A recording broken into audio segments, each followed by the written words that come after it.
টক ঝাল মিষ্টি তেঁতুলের আচার একবার খেলে বারবার চাইবেন। একদম ঘরোয়া পদ্ধতিতে বানিয়েছি। তো চলো আজকে তোমাদের সঙ্গে তেঁতুলের আচার শেয়ার করব।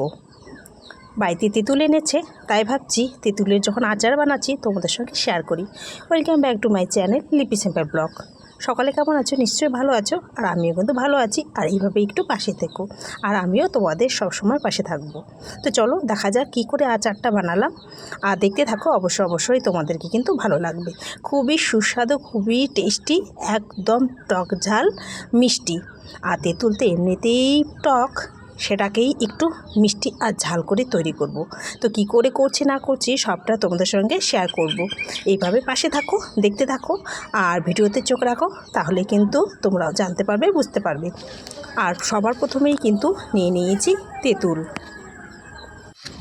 তেঁতুলের আচার বানাবো, আর এটাকে যেহেতু মিষ্টি করে বানাবো, তাই কিন্তু এখানে অনেকটা পরিমাণ আমি গুড় নিয়ে নিয়েছি।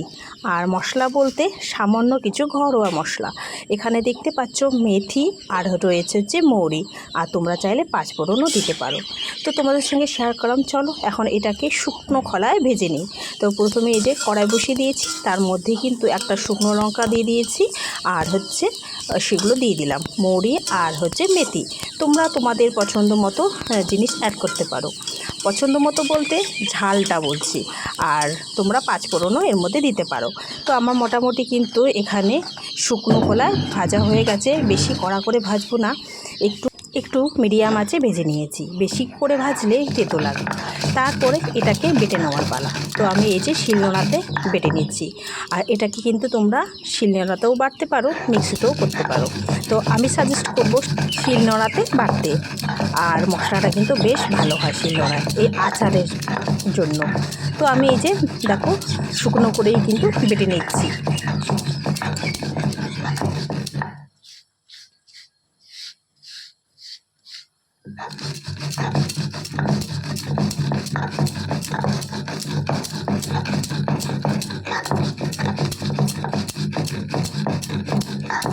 তারপর কড়াইটা আবার বসিয়ে দিলাম, তার মধ্যে দিয়ে দিলাম তেল।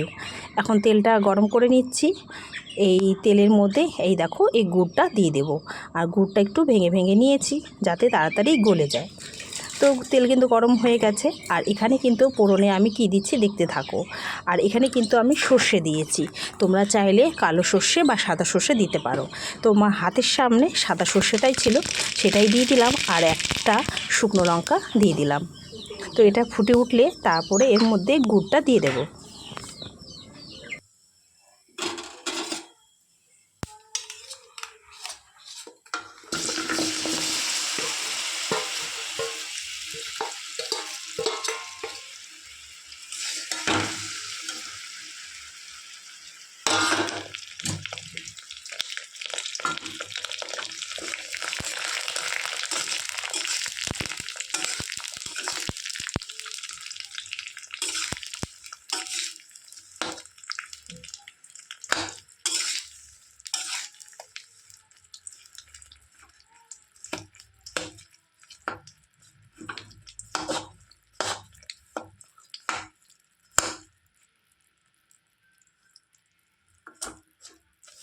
দেখো এখানে কিন্তু সুন্দরভাবে গুড়টা মেল্ট হয়ে গেছে। আর তারপর এর মধ্যে দিয়ে দিচ্ছি হলুদ গুঁড়ো পরিমাণ মতো। তারপর দিয়ে দিয়েছি একটু ধনে গুঁড়ো। আর তার সাথে যেহেতু ঝাল ঝাল করব, তাই শুকনো লঙ্কার গুঁড়োও দিয়ে দিলাম, যাতে একটু স্পাইসি হয়। তো বেশ খেতে ভালো লাগবে। টক ঝাল মিষ্টি মুখে যখন পড়বে, ওহ কী স্বাদ! এ স্বাদ ভুলবার নয়। তোমরাও এইভাবে একবার ট্রাই করো বন্ধুরা, অবশ্যই কিন্তু ভালো লাগবে। তারপর সুন্দরভাবে এটাকে মিক্স করে নিচ্ছি, যাতে সম্পূর্ণটা ভালোভাবে মিশে যায় আর কি। সবটা মিক্স করে নেওয়ার পর একটা জিনিস তো এখনও দেওয়া হয়নি, কি বলো তো? লবণ, যেটা না দিলে সম্পূর্ণই হবে না। তো চলো পরিমাণ মতো লবণটাও দিয়ে নিই। দিয়ে নিয়ে ভালো করে আবার মিক্সিং করে নিই। ভালো করে মিক্সিং করে নিয়ে তারপর এর মধ্যে আমি তেঁতুলটা অ্যাড করে দেব।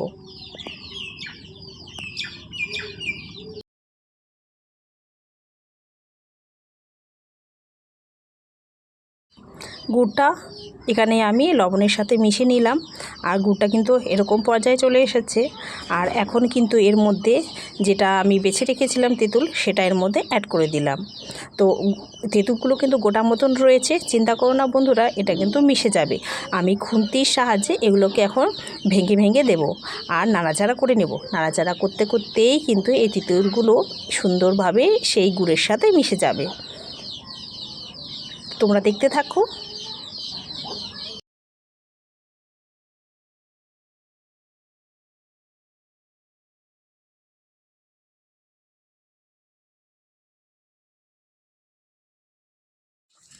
দেখো কি সুন্দর এখন মিক্সিং হয়ে গেছে।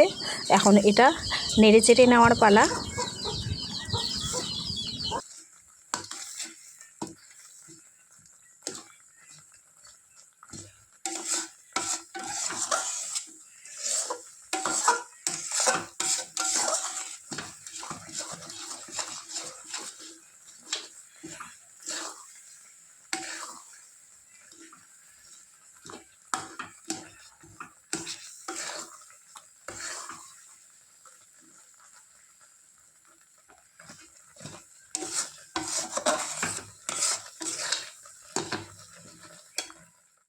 তেঁতুলটা কিন্তু গুড়ের সাথে সুন্দরভাবে মিশে গেছে। এখন মেন যেটা উপকরণ সেটা হচ্ছে বেটে রাখা মশলাটা এর মধ্যে দিয়ে দিলাম। যেটা আমি শিলনোড়ায় বেটে রেখেছিলাম সেটা এখানে দিয়ে দিলাম। এটা দেওয়াতে বিশ্বাস করো বন্ধুরা, এত সুন্দর সেন্ট কি আর বলবো, মনে হচ্ছে কি এখনই খেয়ে নিই।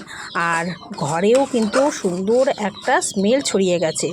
আচারের একটা দেখবে আলাদা রকমের একটা গন্ধ থাকে, বেশ ভালো লাগে। তো আমার কিন্তু মোটামুটি রেডি হয়ে গেছে টক ঝাল মিষ্টি তেঁতুলের আচার। তো এখনও পর্যন্ত যারা দেখছো লাইক দাওনি, তো প্লিজ প্লিজ লাইক আর কমেন্ট করে দিও। আর প্লিজ প্লিজ বন্ধুরা পুরো ভিডিওটা দেখো, কেউ স্কিপ করে দেখো না, আমি খুবই উপকৃত হব। তো যাই হোক, আমার কিন্তু হয়ে গেছে। আর এখানে কিন্তু একটা পাত্রে নামিয়ে নিয়েছি, ঠান্ডা করতে দিয়েছি। তো ঠান্ডা হোক, তারপর তোমাদের সঙ্গে শেয়ার করব কেমন হলো না হলো, আর তোমাদেরকে কেমন লাগলো এই তেঁতুলের আচার, আর আমি কেমন করে বানালাম তোমাদের সঙ্গে কিন্তু শেয়ার করলাম। অবশ্যই কিন্তু কমেন্টে জানাবে।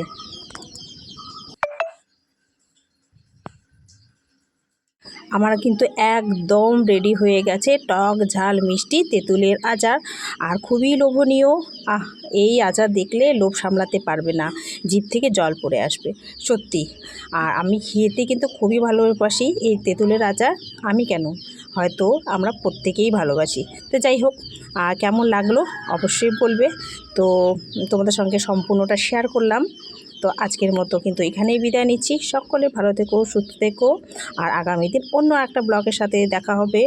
আর কমেন্ট করে কিন্তু জানাতে ভুলো না কেমন হয়েছে, অবশ্যই বলবে। আমি কিন্তু তোমাদের কমেন্টের অপেক্ষায় থাকবো। তো চলো আজকের মতো টাটা।